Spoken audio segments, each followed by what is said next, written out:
Assalamualaikum warahmatullahi wabarakatuh. Kembali lagi di channel Berita Mistis.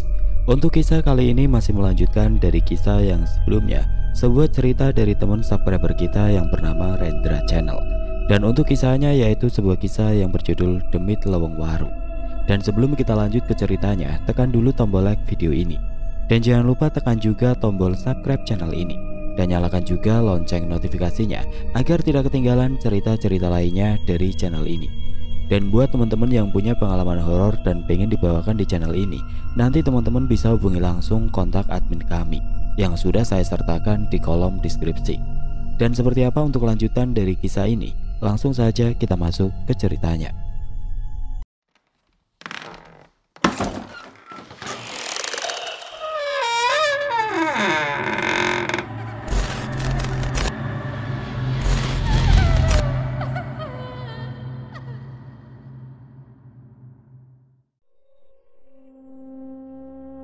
Kami pun berjalan menuju ke ujung ruangan rumah sakit yang terduduk ibu-ibu yang memegang kepalanya dengan sangat bersedih. Benar, ruangan diliputi aura gelap yang membuat kepala saya sedikit pening. Permisi bu. Iya nak. Kalau boleh tahu siapa ya bu yang dirawat di ruangan ini? Maaf bu. Anak ibu nak, seumuran dengan kalian berdua karena kecelakaan di Leweng Waru kemarin nak. Kaget dengan ucapan ibu itu membuat hati saya bertanya-tanya. Apakah yang tadi darah di jalan hutan Waru itu darah dari anak ibu ini? Anak ibu belum sadar dari kemarin nak. Dengan suara sedih menyayat hati. Iya bu, yang sabar ya bu. Semoga Allah menyembuhkan sakit anak ibu dan segera lekas sembuh. Saya juga sedang menjenguk bapak teman saya yang tidak jauh dari ruangan ini. Iya nak. Semoga keluarga kalian juga disembuhkan oleh Allah Subhanahu wa Ta'ala. Amin, ucapku dengan asep. Pandanganku melihat ke jendela ruangan, melihat sosok anak muda dengan bantuan oksigen. Namun yang lebih kaget, banyak bayangan hitam di sekeliling anak ibu Ani yang tidak sadarkan diri. Sosok bayangan hitam berjumlah 10 mengelilingi ruangan kamar, membuat saya melongo melihat pemandangan yang sedikit membuat bulu kuduku berdiri. Dra, apa ada sesuatu? Ucap Asep berbisik di telingaku. Nanti saja aku ceritakan. Oh ya bu, nama saya Hendra. Ini Asep yang bapaknya dirawat di ruangan itu. Panggil saja saya Bu Ani. Anak ibu yang di dalam namanya Andi. Iya, kalau ibu perlu bantuan, ada kami berdua di sebelah sana. Kami juga menunggu bapak Asep. Iya nak, terima kasih. Nanti kalau ada sesuatu, ibu meminta tolong ke kalian berdua nak. Ya sudah bu, saya kembali ke depan ruangan itu. Mari bu, assalamualaikum. Waalaikumsalam. Dan kami pun berjalan menuju ruangan bapak Asep yang tidak jauh, hanya terhalang 3 ruangan dari tempat ibu Ani terduduk. Dan Asep penasaran apa yang dilihat saya yang melongo melihat di dalam ruangan itu.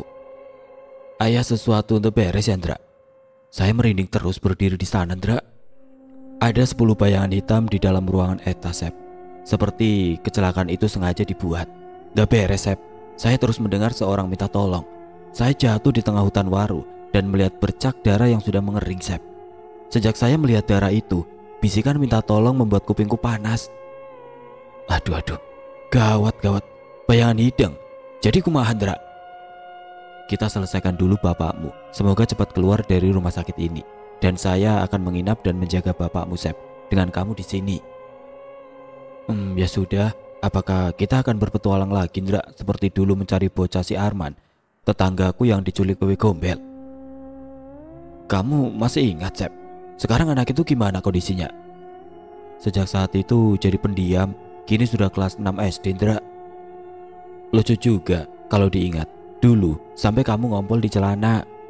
Ucapku tertawa pelan. Sialan kamu Ndra, ucap Asep yang juga tertawa pelan. Kami berdua duduk di depan ruangan tempat bapak dari Asep dan kami bercerita pengalaman dulu mencuri rambutan. Di waktu maghrib ada yang tertawa membuat kami jatuh melompat ke bawah karena melihat sosok bergaun putih berambut panjang. Kembali ke cerita Pak Haji dan Ki Sabto yang sudah berada di rumah Ki Sudra dan mereka bertiga membicarakan penyelamatan Sukma keponakan Pak Haji. Nampaknya Ki Sudra sudah tahu tentang kedatangan Pak Haji dan Ki Sabto. Begitu ceritanya Ki Sudra. Sampai sekarang keponakan saya belum sadar dan teman dari keponakan saya meninggal di tempat akibat kecelakaan dengan mobil truk itu. Ya, bangsa lelembut penguasa lowong waru itu. Mata mereka tertutup bayangan hingga dengan kecepatan kencang tidak tahu bahwa ada truk di depan mereka. Iya Ki, kemungkinan mereka dikejar sesuatu hingga motor melaju dengan sangat kencang. Betul Ki Sabto, mereka dikejar dua sosok. Sekarang Sukma dari anak itu ditahan di lowong itu, merenggut kesadarannya. Tolong Ki Sudra, keponakan saya. Syarat apapun saya akan penuhi Ki. Yang penting keponakan saya sembuh dan sadar. Pak Haji cari kambing hitam, tumbalkan di tengah hutan itu agar kesadaran keponakanmu kembali. Nanti kita berdua coba berkomunikasi dengan penguasa lowong itu. Baik Ki, saya segera menelpon anak buah saya untuk mencari kambing hitam. Pak Haji pun menelpon anak buahnya yang ditugaskan mencari kambing hitam. Karena akan segera malam ini dilaksanakan ritual di tengah hutan waru. Baik, kalau semua syarat sudah terpenuhi, malam ini kita menuju hutan waru. Terdapat pohon beringin besar. Ki Sudra menerawang jauh tentang masalah yang dihadapi keluarga Pak Haji. Suasana hening. Ki Sabto pun ikut memejamkan kedua matanya, seolah ada sesuatu, dan tiba-tiba Ki Sudra pun berbicara. Ada seseorang dengan ilmu tinggi sengaja mengirim makhluk-makhluk penguasa lowong waru menerormu, bahkan merenggut nyawamu Pak Haji. Siapa Ki yang berani meneror dengan mengirim makhluk penguasa lowong waru? Bentengnya sangat tebal hingga tidak dapat ditebak siapa.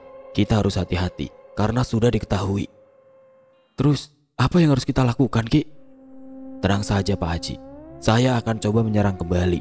Jangan khawatir, lebih baik kita lihat ke rumah sakit tempat keluarga Pak Haji dirawat. Karena ada 10 sosok yang berjaga di sana, merupakan demit lowong waru. Baik Ki, sore ini kita akan ke sana. Sialan, orang yang mengirim makhluk itu, kalau sampai ketahuan, habis dia, ucapnya dengan penuh emosi. Singkat cerita, sore pun tiba. Kembali ke cerita di mana saya dan Asep masih di rumah sakit menjaga bapaknya Asep. Dan saya terus menatap ke arah ruangan Andi, anak dari Ibu Ani. Tidak lama kemudian datanglah 3 orang tua, Pak Haji, Ki Sabto, dan Ki Sudra. Nampak berjalan dengan begitu cepat dan melewati kami berdua. Namun tatapan Ki Sudra menatap tajam ke arahku dengan sangat sinis. Tadi aki-aki itu yang berbaju hitam kok menatap kita berdua dengan sinis ya? Tanya Asep. Mungkin hanya kebetulan melihat kita aja di sini karena kita berdua menatap kepada mereka. Di bawah santai aja Sep. Saya hanya bisa mendengarkan Pak Haji berbincang dengan Bu Ani, ibu dari Andi.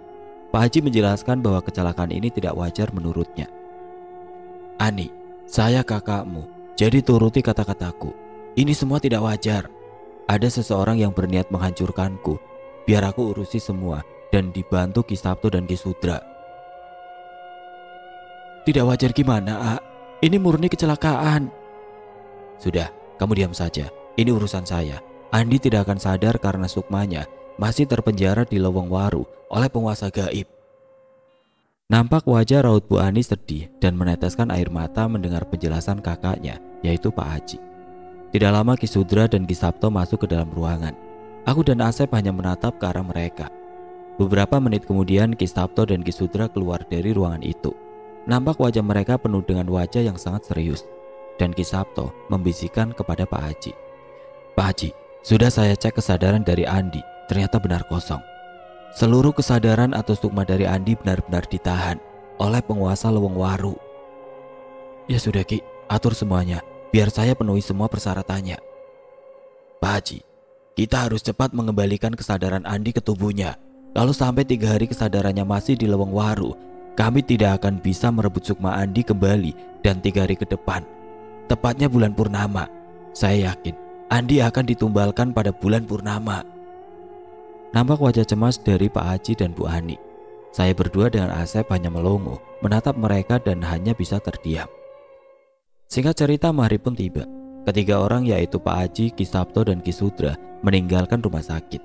Saya pun beranjak dari duduk dengan Asep untuk melaksanakan sholat maghrib. Selesai saya dan Asep melaksanakan sholat maghrib, kami berdua melihat Bu Ani masih terduduk dengan wajah yang sangat sedih. Assalamualaikum Bu. Waalaikumsalam nak. Nak Hendra, habis sholat maghrib ya? Ucap Bu Ani dengan mengusap air mata. Iya Bu, kami berdua selesai melaksanakan sholat maghrib. Sebaiknya ibu banyak-banyak berdoa kepada Allah Subhanahu wa Ta'ala. Karena sakit dan kesembuhan hanya Allah yang bisa menentukan. Iya nak, tapi Andi tidak ada yang jaga. Ya sudah Bu, biar saya yang jaga. Kalau ada apa-apa saya langsung ke dokter. Ibu sebaiknya sholat maghrib dulu agar pikiran tenang dan berdoalah kepada yang maha kuasa. Terima kasih nak, kamu anak baik. Ya sudah, ibu titip Andi. Kalau ada apa-apa cepat ke musola, informasikan kepada ibu ya nak. Baik Bu. Bu Ani pun bergegas menuju musola dan melaksanakan sholat maghrib. Saya dan Asep terduduk di ruangan Andi dirawat.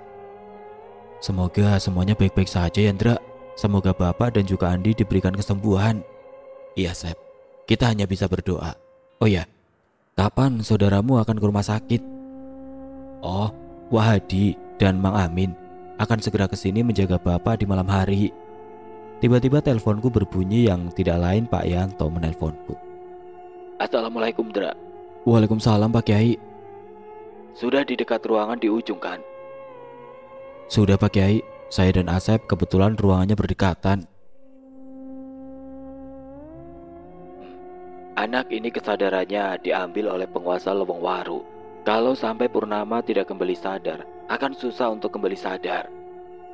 Terus apa yang harus saya lakukan Pak Kiai? Kamu dan temanmu ke rumah saya. Ada sesuatu yang harus Bapak berikan.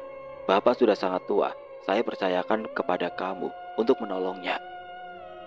Baik Pak Kiai. Selepas Isya, kalau saudara dari Asep datang untuk menjaga di malam hari, saya dan Asep ke rumah Pak Kiai. Ya sudah, Bapak tunggu di rumah. Assalamualaikum. Waalaikumsalam. Pak Kiai nelpon, kita berdua suruh ke rumahnya ya Ndra? Iya, selepas Isya kita ke sana. Jika saudaramu sudah datang untuk menjaga. Duh, jangan-jangan kita akan berhubungan lagi dengan demit Ndra. Aduh. Mau gak mau kita harus menolongnya Sep, sebisa yang kita bisa. Dan Pak Guru sudah mengamanahkan untuk menolong Andi dari kesadarannya. Ya sudah, aku nurut aja Ndra. Tapi ingat, jangan seperti dulu. Kau tinggalkan aku di pohon rambutan saat kita naik di waktu maghrib karena ada suara tertawa kuntilanak. Masih ingat aja kamu Sep. Saya hanya bercanda, pura-pura takut. Ya sudah, saya percaya kalau Pak Kiai sudah mengamanahkan untuk menolong. Tapi saya tidak bisa apa-apa. Gimana nanti saja Sep. Yang penting selepas Isya kita ke rumah Pak Yanto. Di lain cerita, Pak Haji mengendarai mobilnya melewati Leweng Waru. Nampak cuaca berubah menjadi mencekam. Suasana sepi tanpa penerangan di pinggiran jalan. Suasana hutan Waru begitu sangat seram. Hingga bulu kuduk Pak Haji berdiri karena hembusan angin di area hutan Waru. Sialan hutan ini. Suasana tidak seperti biasanya. Merinding semua badanku. Masuklah mobil Pak Haji ke wilayah hutan Waru yang gelap. Hewan-hewan malam tampak tidak terdengar suaranya.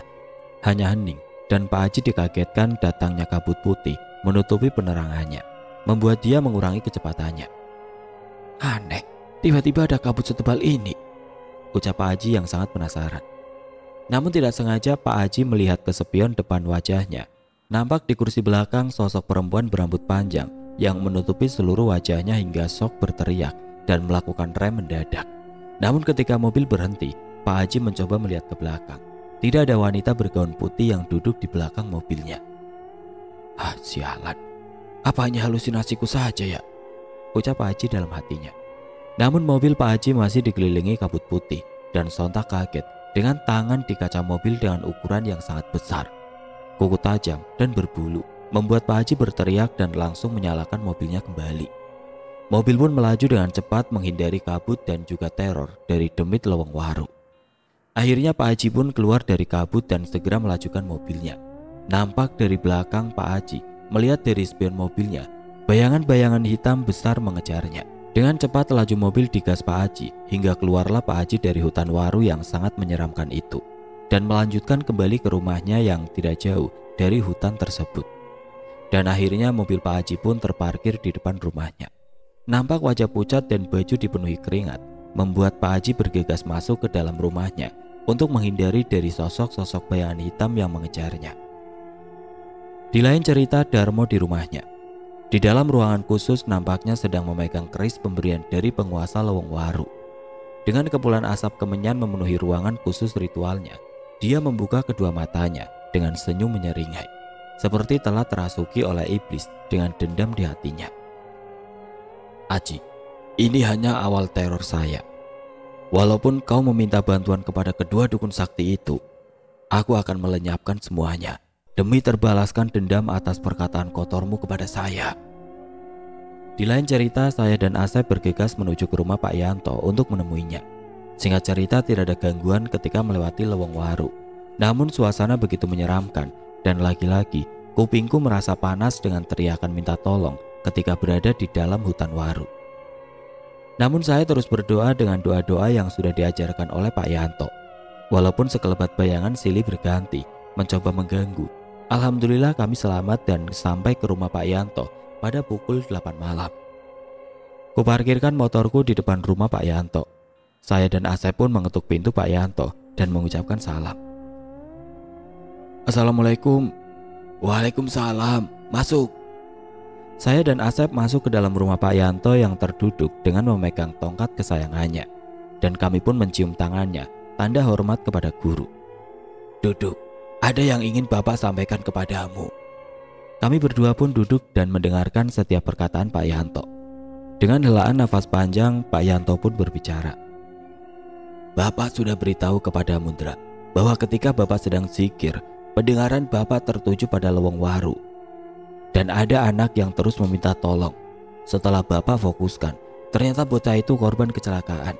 Anak yang kamu sudah tahu yang berada di rumah sakit itu, kesadarannya masih di penjara di alam gaib Leweng Waru, Raja Butodipa Angkara. Baik Pak Kiai, terus apa yang harus kita lakukan? Sementara Pak Ustadz Udin dan Om Iwan sedang berada di Cirebon karena membantu orang yang disantet. Biarkan Iwan dan Pak Ustadz di Cirebon membantu keluarga yang dikirimi demit. Sekarang kamu Bapak tugaskan membantu agar kesadaran anak itu pulih kembali. Dan teruslah berlindung kepada Allah Subhanahu wa Ta'ala dan doa-doa yang sudah diajarkan kepadamu. Pakailah. Bawa tongkat kayu ini dan cincin ini semua tidak ada apa-apanya. Namun siapa tahu bisa digunakan. Dan kamu Asep, buang rasa takut kepada demit-demit kebon. Takutlah hanya kepada Allah Subhanahu wa Ta'ala. Baik Pak Kiai. Ya sudah, kemungkinan akan terjadi perang gaib antara dua dukun dan penguasa Leweng Waru besok malam. Jadi bersiaplah. Selepas Isya kamu tunggu di dekat hutan waru. Pantau kedua dukun itu. Maaf Pak Kiai, bukankah ini tongkat kayu Gunung Jati dan cincin yang Pak Kiai dapat dari teman Pak Kiai dari Saranjana? Ya, bawa dulu oleh Mundra. Kalau masalah ini selesai, kamu kembalikan tongkat kayu dan cincin itu. Bapak sudah ceritakan dan ajarkan kepadamu masuk ke dimensi lain. Mungkin itu bisa membantu. Bapak akan mengawasimu dari sini dan terus berdoa kepada Allah Subhanahu wa Ta'ala. Semoga masalah ini cepat selesai. Asep, kuatkan mentalmu. Bapak sudah ajarkan doa-doa penjagaan dan ketika nanti di alam lain, terus dekat dengan Hendra. Jangan sampai pisah. Ketika Demit sedang berperang melawan dukun itu, gunakan kesempatan itu untuk membawa sukma dari bocah itu. Siapa Kiai? Saya dan Asep akan selalu menjalankan apa yang Pak Kiai katakan. Bismillah, semoga Allah Subhanahu wa Ta'ala melindungi kita berdua. Amin, ucap Pak Yanto. Kupegang tongkat dan terus kubacakan sholawat dan memakai cincin. Kami berdua pun keluar dari rumah Pak Yanto dan mencium kedua tangannya dan pamit pulang ke rumah. Saya izin pamit Pak Kiai. Mungkin malam ini Asep menginap di rumahku dan besok selepas Isya kami berdua akan menunggu di dekat hutan waru memantau kedua dukun itu. Ya, selalu hati-hati dan jangan lupa terus berdoa. Baik Pak Kiai, saya izin pamit. Assalamualaikum. Waalaikumsalam warahmatullahi wabarakatuh. Saya dan Asep kembali menaiki motor. Kini Asep yang menyetir motor. Kupegang tongkat kayu yang selalu dibawa Pak Yanto dengan selalu bersolawat. Karena itu amanah Pak Yanto, jika memegang tongkat itu harus terus mengingat Gusti Allah dan bersolawat. Nampak getaran-getaran kecil di tanganku membuat keringatku keluar dari keningku. Karena ada getaran kecil dari tongkat ini, saya hanya diam dan memejamkan mata, hanya sekedar menenangkan hati. Mau tidak mau ini semua harus aku jalankan. Ya Allah, semoga semuanya berjalan dengan baik, ucapku dalam hati. Asep terus melajukan motor menuju rumahku. Singkat cerita, kami pun sampai ke rumah dan kami berdua pun masuk dan segera beristirahat di kamar. Asep rupanya sudah mendengkur, mungkin karena kecapean belum istirahat. Saya terus memikirkan cerita minta tolong yang terus aku dengar, dan saya pun dikagetkan dengan datangnya harimau putih yang tidak lain adalah kakek jin muslim yang dari dulu terus mengikutiku. Saya mendengar eramanya dari luar dan segera bangun dari tidurku dan keluar dari rumah. Aki, ayah naon Aki datang ke sini? Aki hanya ditugaskan untuk menjaga dari luar jam. Ia lain masalah sepele. Aki tos pantau kerajaan Demit Buto di Pangkara. Penjagaan di kerajaan gaib Leweng Waru itu sangat banyak jam. Mungkin Aki akan ikut denganmu ke sana. Iya, semoga semuanya berjalan dengan lancar. Semoga kita semua dilindungi Allah Subhanahu wa Ta'ala dan segera menyelamatkan Andi dari kesadarannya. Iya Jam, sesama muslim wajib membantu saudara muslimnya, tetapi kita harus tetap memohon pertolongan Gusti Allah Subhanahu wa Ta'ala. Aki tos ngobrol dengan Pak Kiai untuk ikut ke Leweng Waru. Alhamdulillah diizinkan. Tos ujang istirahat, biar Aki mah di sini aja. Baik Ki, semoga semuanya berjalan dengan lancar. Assalamualaikum. Waalaikumsalam. Sedikit cerita dari kisah-kisah sebelumnya bahwa Aki harimau putih entah dari mana sejak kecil terus mengikuti dan sering mengelilingi rumah. Dulu sangat takut mendengar eraman harimau di tengah malam dan sampai sekarang pun sudah terbiasa. Kita tidak meminta bantuan pada yang gaib, memintalah bantuan hanya kepada Allah Subhanahu wa Ta'ala. Kalau mereka jin muslim ingin membantu tanpa kita meminta, itu diperbolehkan menurut Pak Yanto. Yang penting jangan sekali-kali meminta bantuan kepada jin. Mungkin jin muslim harimau putih itu dulu ikut leluhur dan turun temurun. Wallahu a'lam. Singkat cerita, sebelum subuh aku terbangun dari tidurku dan segera menyadarkan Asep untuk melaksanakan sholat subuh. Sep, bangun, ayo sholat subuh dulu. Ngantuk pisan Asep pun terbangun dengan pandangan melongo ke depan dan aku tepak punggungnya hingga dia kaget membuatku menahan ketawa. Selesai sholat subuh, saya dan Asep duduk di depan rumah. Emak sudah menyiapkan teh manis hangat dan singkong rebus untuk sarapan. Teh manis dan singkong rebus adalah favorit saya dari dulu. Asep sudah menganggap ibuku sebagai ibu sendiri karena dari dulu sejak sekolah Asep sering menginap di rumah. Namun sikap konyol Asep dan membuat ketawa semua orang, itu yang saya suka darinya sebagai sahabat. Orang kudu kumaha Handra. Duh, Pak Kiai suruh saya ikut denganmu. Kamu tahu sendiri, aku yang paling takut. Walaupun sudah belajar dengan Pak Kiai, tetap saja Handra. Duh Gusti. Dibawa santai saja Sep. Lumrah dan wajar seseorang mempunyai rasa takut. Kita tetap harus mengingat Tuhan kita yang akan terus menjaga kita. Gimana Pak Kiai aja ngasih tongkat juga cincin ini supaya bisa mudah untuk menyelamatkan dan masuk ke alam lain. Dulu ketika saya, Pak Ustadz dan Om Iwan menyelamatkan Sukma dari perang dukun waktu pemilihan desa, semuanya alhamdulillah berjalan dengan lancar. Tapi sekarang kita berdua ditugaskan oleh Pak Kiai untuk masuk sendiri membantu Andi yang kesadarannya ditahan di alam leweng. Apa ada yang sengaja mengirim sesuatu atau makhluk halus kepada keluarga Andi? Mungkin saja Sep. Kita lihat nanti malam. Siap tidak siap, kita harus kembali berpetualang. Masih ingat kan bacaan-bacaan doa-doa yang diajarkan Pak Kiai? Insya Allah Mas Indra, santai saja, Prabu Asep akan mengatasi semua masalah. Asep batuk tersedak singkong rebus. Membuat saya tertawa puas melihat tingkah sahabat saya. 1 tahun sudah saya belajar dengan Guru Yanto. Sekarang saatnya apa yang diajarkan Guru Yanto harus digunakan untuk menolong sesama. Kembali ke ceritanya Pak Haji. Di rumahnya sedang ada Ki Sabto dan Ki Sudra mempersiapkan persembahan kepada Ratu Penguasa Selatan, guna meminta bantuan untuk masalah Sukma Andi atau kesadaran Andi yang masih di area Leweng Waru. Ki Sudra, Ki Sabto, hampir setiap malam demit-demit itu meneror rumah saya. Ketika saya sudah dari rumah Ki Sudra dan Ki Sabto dan melewati hutan itu, pasti ada gangguan. Itu sudah saya duga Pak Haji, bahwa demit Leweng Waru sudah ada perjanjian dengan manusia dan meneror keluarga Pak Haji, ucap Ki Sabto. Benar apa yang dikatakan Ki Sabto, bahwa Demit Lewengwaru ada perjanjian dan dendam kepada keluarga Pak Haji, hingga Demit Lewengwaru terus meneror, bahkan tidak segan-segan untuk membunuh dengan sihirnya. Yang saya khawatirkan, bila Raja Demit Waru itu sudah bertindak, maka siap-siap kita berhadapan antara hidup dan mati, ucap Ki Sudra. Terus apa yang harus kita lakukan, Ki? Ucap Pak Haji. Persiapkan seluruh tumbal kambing hitam dan persyaratan lainnya. Saya akan berkomunikasi dengan penguasa pantai selatan Kanjeng Ratu. Siap Ki Sudra. Semua persyaratan telah ada semua. Dari mulai kambing hitam dan sebagainya sudah disiapkan di kamar khusus ritual. Bagus Pak Haji. Nanti saya akan pagari rumah ini dengan pagar gaib, supaya Demit Hutan Waru tidak meneror rumah Pak Haji. Dan saya akan berkomunikasi dengan Ratu Selatan agar mau bekerja sama membabat Demit Hutan Waru. Karena kalau tidak ada bantuan dari selatan, mustahil kita bisa melawan Demit Waru itu, ucap Ki Sudra kepada Pak Haji. Ki Sudra dan Ki Sabto beranjak dari duduk dan segera masuk ke ruangan ritual khusus untuk berkomunikasi dengan penguasa pantai selatan, untuk membantunya merebut kembali Sukma Andi yang ditahan oleh penguasa Lewengwaru, Buto Dipa Angkara. Terduduklah ketiganya di ruang tamu, sedangkan Ki Sudra dibantu anak buah Pak Haji untuk memotong kepala kambing hitam.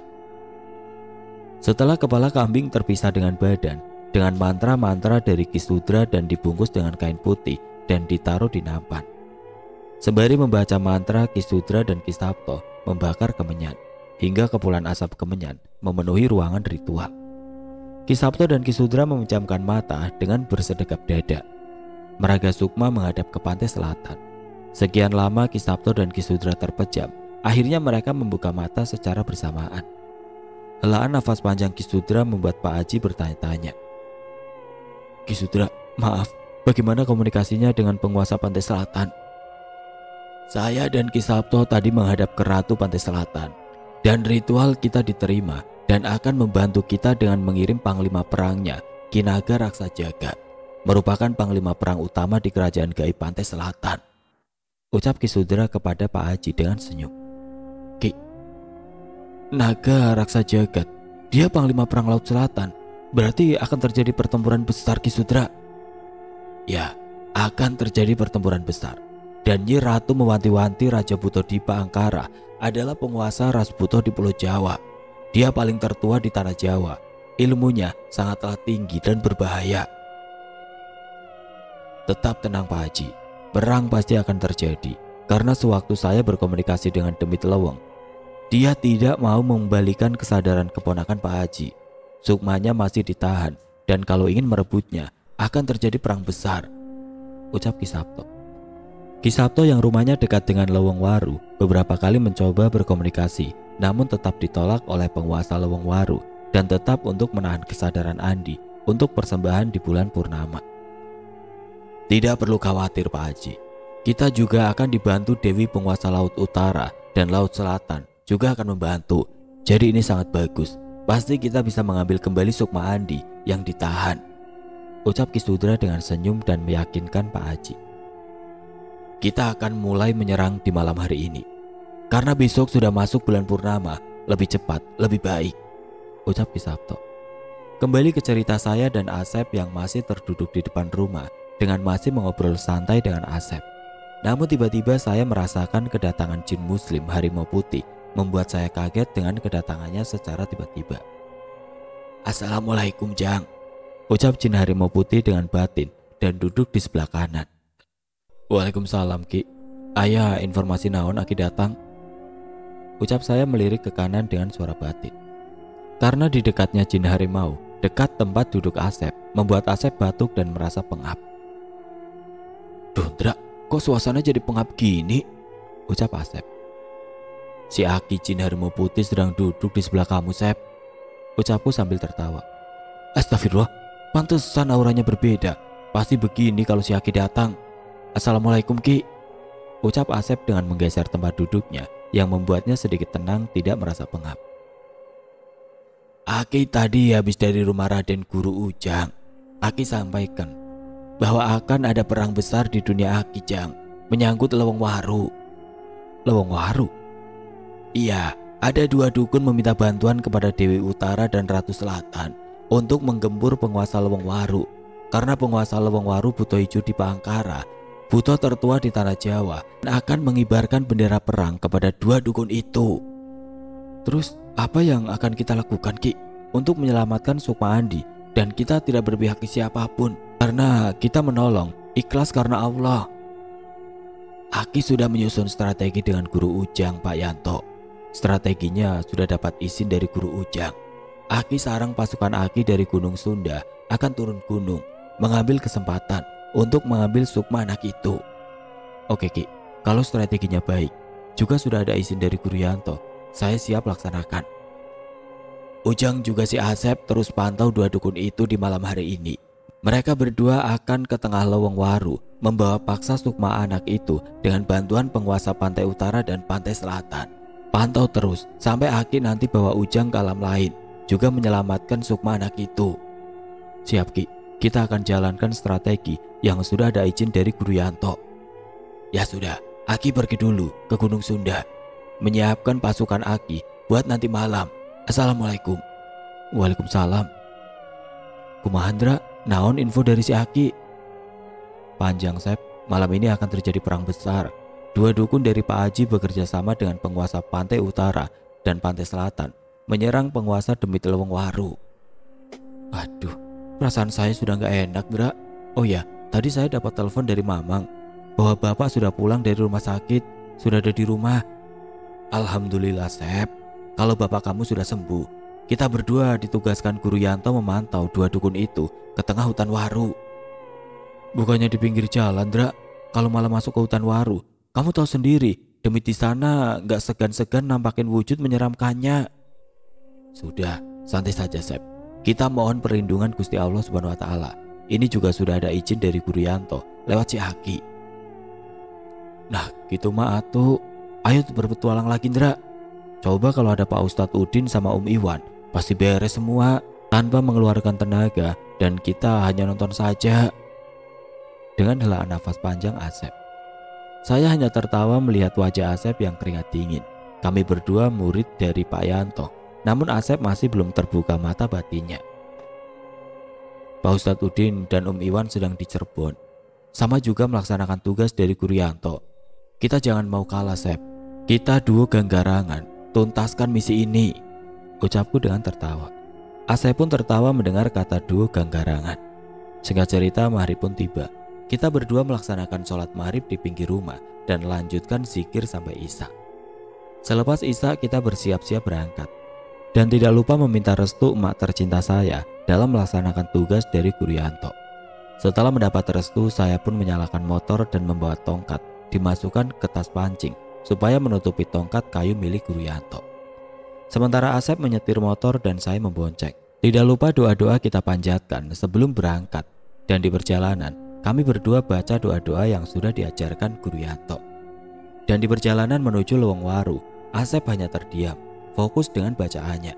Aku hanya tersenyum melihat wajah serius Asep. Bahkan keringat di dahi terus keluar. Itu muka serius pisan, Sep. Saya teh baca-baca doa yang diajarkan Guru Yanto. Duh, malah buyar nih diajak ngomong sama kamu, Dra.